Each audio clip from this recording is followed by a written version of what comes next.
Assalamualaikum warahmatullahi wabarakatuh jumpa lagi dengan saya Muhammad Arbani SHLM ya. Kali ini kita akan membahas perkara yang sangat menarik, yaitu perkara PHPU ya, yaitu penyelesaian perselisihan hasil pemilu ya, atau PHPU. PHPU kali ini dari Kalimantan Selatan, yaitu pemilihan gubernur dan wakil gubernur Provinsi Kalimantan Selatan tahun 2020 ya, pasca pemungutan suara ulang tahun 2021 ya. Diajukan oleh Indriana Center ya, Integrity, Senin ya, ini 21 Juni 2021 jam 14.14 ya, oke. Kemudian ini calon gubernur dan wakil gubernurnya yaitu Profesor Haji Denny Indrayana, SH LLM PhD, dan Dr. Andes Haji Difriadi, pasangan calon nomor urut 2 ya, oke. Kemudian ini objek perkaranya terhadap objek sengketanya ya, terhadap keputusan KPU Provinsi Kalimantan Selatan nomor 37/PL.02.6 strip KPT ya, _63 _Prof _6 tentang penetapan rekapitulasi hasil penghitungan suara pasca putusan Mahkamah Konstitusi ya, nomor 124 PHP ya, strip 19 _2021 GUP 19 ya, 2021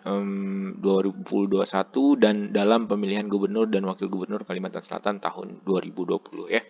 Kemudian ini Jakarta 21 Juni, terima dari pemohon Senin 21 Juni pukul 14.14 ya. Oke, saya sendiri adalah sebetulnya mengenal beberapa orang ini ya, kemudian juga karena berpengalaman di Jakarta ya, kemudian juga spesialis dalam bidang litigasi dan penyelesaian sengketa.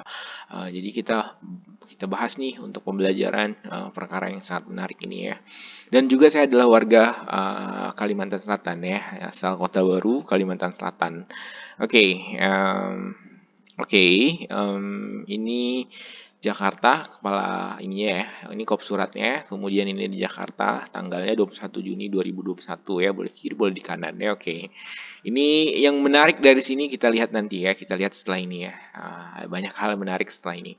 Kepada yang terhormatnya Ketua Mahkamah Konstitusi ya, Jalan Medan Merdeka Barat nomor 6 Jakarta Pusat 10.11.0 ya, halnya ini ya, permohonan pembatalan intinya keputusan KPU Provinsi Kalimantan Selatan nomor sekian ya. Jadi ini objek sengketa ya. Jadi mohon dibatalkan Ketua Mahkamah Konstitusi ya. Oke. Kemudian selanjutnya yang bertanda tangan di bawah ini ya, itu satu nama Profesor Haji Denny Indrayana SHLM PhD ya ini. Kemudian alamat sesuai KTP ya. Kemudian emailnya adalah email beliau ini. Nicknya jangan lupa bukti sebagai bukti P1 ya, identitas ini. Kemudian nomor 2 adalah Dr. Andes Haji Difriadi ya, alamatnya ini, kemudian nicknya bukti P2. Oke, ini pihaknya ya. Kemudian calon gubernur dan wakil gubernur ini memberikan kuasa ya, jadi kuasa kepada ini kepada tanggal 17 Juni 2021 dalam hal ini memberi kuasa kepada satu Dr. Bambang Wijoyanto ya. Dr. Bambang sangat oke ya, sangat terkenal sudah ya. Oke, kemudian yang kedua adalah Dr. TM Lutfi Yazid ya, SHLM. Kemudian ada 3 Dr. Heru Widodo SHM Home ya.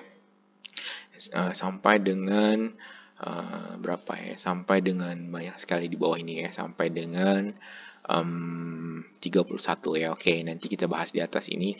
Yang menarik adalah bagi saya orang-orang ini nomor 1, nomor 2 ya, pihak ini penerima kuasa ya. Oke, penerima kuasanya ini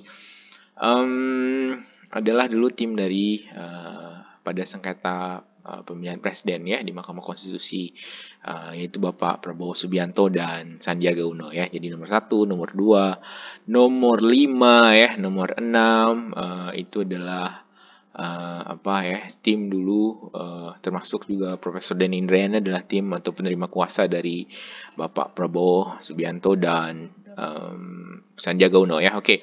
Kemudian yang menarik lagi nomor 3 ini ya adalah Dr. Heru Widodo. Dr. Heru Widodo ini dulu adalah ahli ya, beliau ini adalah ahli atau pakar ya, yang dihadirkan oleh tim kuasa hukum Joko Widodo ya Bapak Joko Widodo dengan Kiai Haji Ma'ruf Amin ya. Jadi ini yang menarik, beliau datang sebagai pakar pada waktu itu. Diminta keterangannya sebagai ahli ya. Oke, Dr. Heru Widodo SH MHum ya. Kemudian yang menarik lagi dari Dr. Heru Widodo SH MHum ini adalah beliau itu S1 S2-nya dari UGM ya, S3-nya di Universitas Pajajaran. Kemudian S3 beliau itu tesisnya adalah berkenaan dengan penyelesaian sengketa hasil pemilu kada ya, evaluasi terhadap prosedur beracara di MK tahun 2008 sampai dengan 2014. Jadi beliau mengevaluasi nih putusan-putusan sengketa pemilu kada ya di Mahkamah Konstitusi dari tahun 2008 sampai dengan tahun 2014. Memang beliau sangat intensif dalam perkara Mahkamah Konstitusi ya.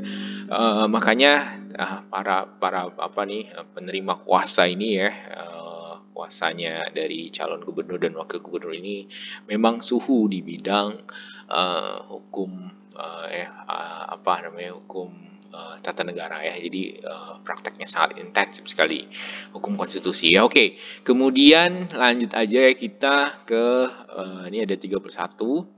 Kemudian semuanya adalah advokat dan konsultan hukum yang tergabung dalam berdomisili di Integrity Law Firm ini ya, alamatnya ini. Selanjutnya disebut sebagai pemohonnya. Oke. Kemudian terhadap siapa nih? Terhadap Komisi Pemilihan Umum Provinsi Kalimantan Selatan ya. Selanjutnya disebut sebagai termohon. Nah, ini termohonnya. Oke. Dalam hal ini mengajukan permohonan kepada Mahkamah Konstitusi perihal perselisihan penetapan perolehan suara hasil pemilihan calon gubernur dan wakil gubernur Kalimantan Selatan berdasarkan keputusan KPU Provinsi Kalimantan Selatan nomor sekian ini ya. Buktinya adalah P3 ya, bukti pemohon ini, bukti pemohon 3 gitu. Selanjutnya disebut sebagai objek perselisihannya atau objek sengketa juga boleh. Oke, karena ini adalah objek perselisihan. Oke.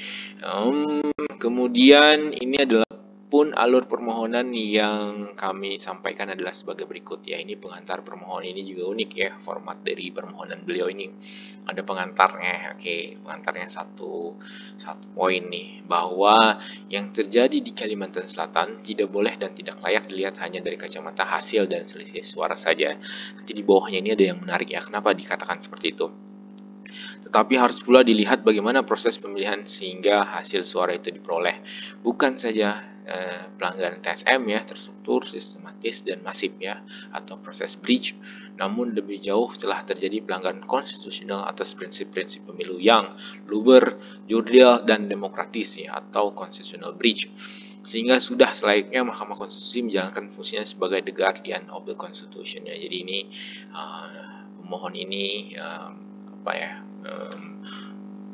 pengantarnya seperti di pengantarnya peran Mahkamah Konstitusi ini yang lebih luas itu adalah penjaga ya, the guardian, pengawal, the guardian of the Constitution. Oke ya, ini yang menarik ya, ini format yang menarik.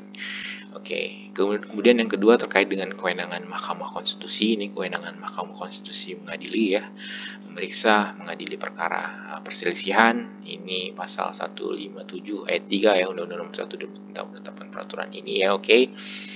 Ini nomor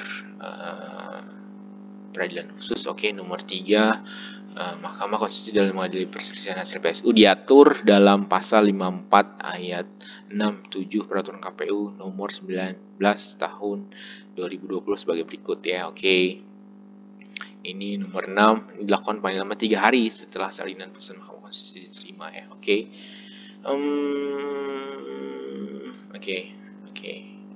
Penghitungan suara ulang berdasarkan putusan Mahkamah Konstitusi yang sebagaimana dilakukan setelah hasil pengungutan suara ulang diputuskan oleh Mahkamah Konstitusi. Oke. Jadi terkait dengan peraturan KPU ya. Oke, kita skip dulu teknis ini ya. Kemudian nomor 4 ini yang pemilihan ulang ya.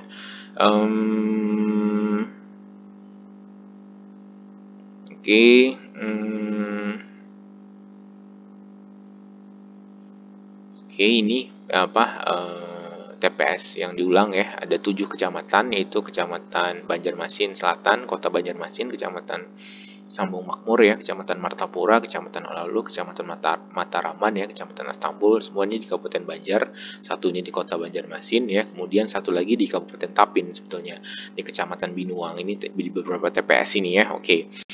inilah perintah Mahkamah Konstitusi ya. Jadi ini sudah ada sengketa pertama ya, kemudian dikabulkan Mahkamah Konstitusi, kemudian pemilihan kedua digugat lagi oleh calon gubernur dan wakil gubernur ya. Oke. Kemudian ini PSU ya, pemilihan suara ulang. Oke, ini fight bukti P3-nya. Oke. P3 ya. Mestinya adalah P4 ya. Oke, ini ada typo ya. Oke, tidak masalah ya, nanti direvisi. Kemudian bahwa berdasarkan argumentasi di atas, maka Mahkamah berwenang untuk meriksa dan mengadili permohonan aku. Ini tentang kewenangan Mahkamah Konstitusi ya. Oke. Selanjutnya ini adalah tentang kedudukan hukum pemohon ya. Jadi kedudukannya ini pasangan calon gubernur dan wakil gubernur ya, ada pasal 4 ayat 1 PMK Peraturan Mahkamah Konstitusi ya. Jadi ini pasalnya. Peraturan Mahkamah Konstitusi ini nomor 6 tahun 2020 ya, PMK 6 tahun 2020. Ada tata beracara dan perkara perselisihan hasil pemilihan gubernur, bupati, dan wali kota ya. Jadi ini legal standing itu kedudukan ini tadi ya, kedudukan hukum pemohon, legal standing. Pemohon ini adalah pasangan calon gubernur dan wakil gubernur. Kemudian dibuktikan dengan apa? Dibuktikan melalui keputusan ini ya. Keputusan KPU Provinsi Kalimantan Selatan, kemudian juga ini ya, bukti P4 atau dan juga P5 ya, keputusan. Oke, ini legal kedudukan hukum saja, ini namanya legal standing ya. Nah, ini yang menarik sebetulnya nomor 9 ini ya. Nomor 9 ini berdasarkan peraturan ini tadi, peraturan Mahkamah Konstitusi nomor 6 tahun 2020 ya, itu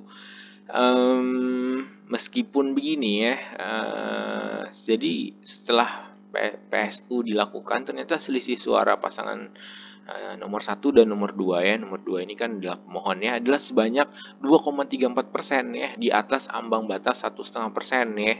Terjadi karena kondisi tertentu berupa pelanggaran yang sering kan mempengaruhi kemenangan paslon 1 ya. Jadi paslon 1 itu menang sebanyak 2,34% ya. Jadi berdasarkan peraturan PMK ini ya, jadi ini pun diakui oleh pemohon ya. Jadi ini pemohon mengakui bahwa berdasarkan peraturan Mahkamah Konstitusi nomor 6 tahun 2020 ya, itu ini ya, nomor 10 ini bukti P6 ya, itu berdasarkan BPS data BPS Kalimantan Selatan ya, jumlah penduduk Kalimantan Selatan itu sebanyak 4,3 juta jiwa ya tahun 2020. Tetapi berdasarkan pencatatan kependudukan dan sipil itu hanya 4,70.000 ya, bukti P7. Kemudian ambang batas untuk sengketa pemilihan gubernur Kalimantan Selatan tahun 2020 tetaplah selisih 1,5% ya, 1,5% dari total suara yang sah ya. Nah, itu ambang batasnya hanya 1,5% ya. Tetapi selisih suaranya antara paslon 1 dan paslon 2 ya. Paslon 2 ini adalah pemohon adalah 2,34%. Nah, ya. Selisihnya ini 39.945 ya. Jadi selisih paslon 1 mendapat suara 871, 123 suara. Pemohon paslon 2 ini ya, selaku pemohon ini sebanyak 831, 178 suara ya. Sehingga selisih keduanya adalah 39.945 atau 2,34% ya. Jadi inilah yang diakui juga oleh pemohon ya. Cuman ada alasan lagi, meskipun 2,34% ya, jadi sebetulnya secara peraturan Mahkamah Konstitusi ini tidak berwenang untuk mengadili ya. Ini pemohon akui memang pemohon akui, tetapi ada catatan lain nih diberikan karena apa, selisihnya 2,34%. Nah, cuman walaupun 2,34% ya selisihnya itu, di ambang batas tadi itu, di ambang batasnya adalah 1,5% ya. Jadi namun terdapat kondisi khusus yang beralasan hukum untuk dipertimbangkan terlebih dahulu oleh Mahkamah Konstitusi yang kejadiannya sangat spesifik dan mempengaruhi keterpilihan ataupun kemenangan paslon 1 selaku petahana ya, yang memerlukan pembuktian terlebih dahulu. Jadi untuk masuk ke dalam pokok perkara nih, tolong dong jangan diputus dulu, bahwa meskipun ini di atas ambang batas ya, ada nih yang perlu dibuktikan untuk masuk dalam pokok perkara ya. Satu adalah kecurangan politik uang ya, yang begitu terstruktur, sistematis dan masif yang terjadi di seluruh kecamatan PSU, yang itu tadi, yang di atas itu tadi ya, di 3 kabupaten itu tadi, dengan rincian terjadi di seluruh 107 dari 107 kelurahan desa, 100% yang dilakukan oleh paslon 1 dengan melibatkan oknum aparat desa dan RT ya. Ini ini nih alasannya nih, alasan pertama nih. Kemudian alasan pemohon kedua adalah pelibatan oknum aparat desa dan RT ya menjadi tim pemenangan paslon 1 terjadi hampir di seluruh kecamatan PSU. Nah, ini dalil nomor 2. Alasan kedua. Alasan ketiganya intimidasi dan aksi premanisme dari tim paslon 1 ya, yang mengiringi terjadinya kecurangan-kecurangan yang dilakukan ya. Jadi ini ada aksi premanisme ya. Ini alasan ketiga.